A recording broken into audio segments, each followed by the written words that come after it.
Hey, new laptop day. Today I have the new Dell Latitude 7000 series E7450. Let's jump into this like we do every time. Our dimensions are 13.3 by 9.12 by 0.80 inches thick. Weight on this particular model is 3 pounds 11.2 ounces. The previous 7440 I reviewed was 1 ounce lighter, but it had a 3-cell 34 watt-hour battery. Standard on the 7450 is a 3-cell 40 watt-hour battery, and this particular model has the optional 4-cell 54 watt-hour battery. So far, Windows reports about 6.5 hours of use at 80% with general surfing on high performance setting. I've let it sit on sleep for the last 7 hours, and it still reports it had like 75% left.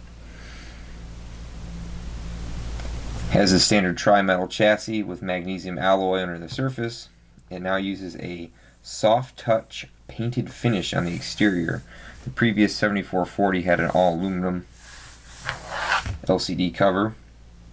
It feels pretty good. I mean, it's soft to touch, but it's going to attract dirt and fingerprint marks, etc. As far as ruggedness, it's aluminum, so there's a little bit of flex there in the lid, but it's solid. Not like the cheap Walmart laptops where you bend the back of it and you can see your fingerprints coming through the back of the screen. I do like the all black finish though.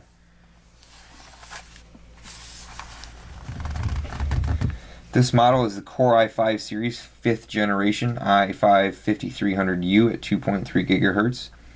Core i3 and Core i7 models are available in dual core variants. Integrated graphics is standard, but a vast improvement over the 7440 is the addition of discrete cards. The NVIDIA GeForce 840M is available on the i5 and i7 models. 128 through 512 GB SSD is available. The 500 GB hybrid drive is also available. As far as RAM goes, you have a choice of 4, 8, and or 16 GB of DDR3 low voltage. You have 2 DIMM slots. 14-inch screen with 1366 by 768 resolution standard. 1080p is available along with 1080p touch. The 1080p touch has a slightly different cover on it. I think they called it carbon wrapped or carbon fiber wrapped. The Intel AC 17265 card is available along with the Dell Wireless 1707 or 1560, as well as the Intel AC 7265. All 4 options in the US market provide Bluetooth 4.0. We have the Intel i218 gigabit card. Mobile broadband cards are available as well, and an HD front-facing webcam. Windows 7 Professional is standard with 8.1 Pro and 10 Pro available. I've been testing 10 with all of our apps, and it's promising. Die-hard users who don't like change will be hard to convince, but most of my users love 10 better than 8.1. As far as all of our external connections go, we'll start on the left side. If you have available, here's your smart card slot. You have your SD card slot, your exhaust fan slots. On the back is where all of your connections are. You have your standard Dell charger.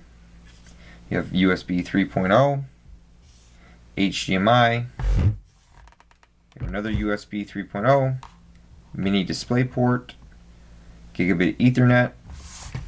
On the right hand side, you have your Kensington security lock, USB 3.0, headphone jack. There's nothing on the front side. On the front underside are your left and right speakers. They're loud and they sound pretty good, but they're still pretty flat. There's not a lot of bass to them.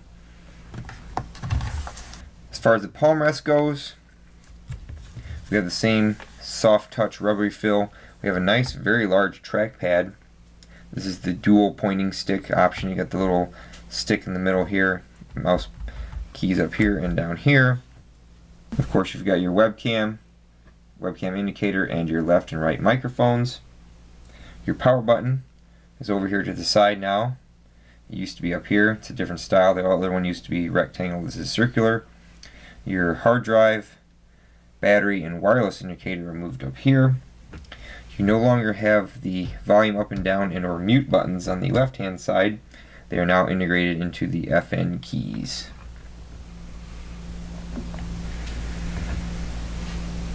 Keyboard, as you can see, is different from the 7440. It's going to the chiclet style that everybody's going to with the further spaced keys. It is backlit, which is a good thing. I'm still a fan of my E7520 keys because they have the traditional spacing like you'd expect from an external keyboard, but these do have pretty decent feel to them for a laptop. As far as heat and fan noise goes,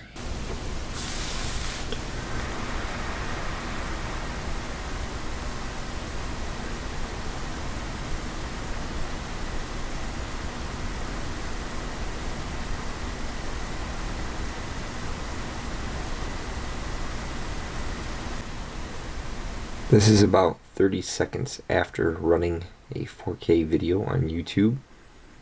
The fan pretty much stayed off until we got towards about 55 degrees Celsius.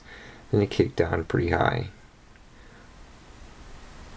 The Windows Experience Index comes out at 5.2.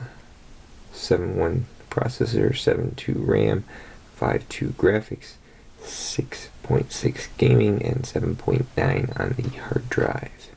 Heat after general use gets pretty warm right in here. The keys stay pretty cool to touch, but it gets pretty warm there. Obviously it's going to get warm on the exhaust fan side and on the underside. As far as under the hood goes, it does have a replaceable battery. Here's your little switch. Red is release. Here's your 54 watt-hour battery.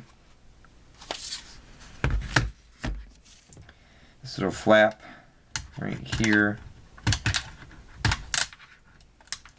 has a bunch of random motherboard connections on it. To remove the bottom cover, 2 screws, one on the left and right. Cover pushes down, and then you can lift it off. It is plastic.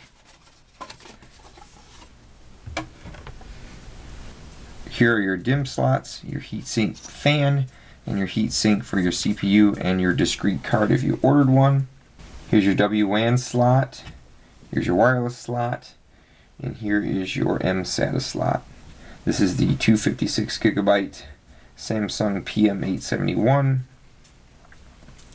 If you order the hybrid drive, I do believe there's a different chassis because you have to have the mSATA interposer or whatever that goes right here and changes the layout a little bit. One disadvantage I see to this chassis compared to the 6000 series that I'm seeing is that to service any of these components it's going to require a good amount of teardown.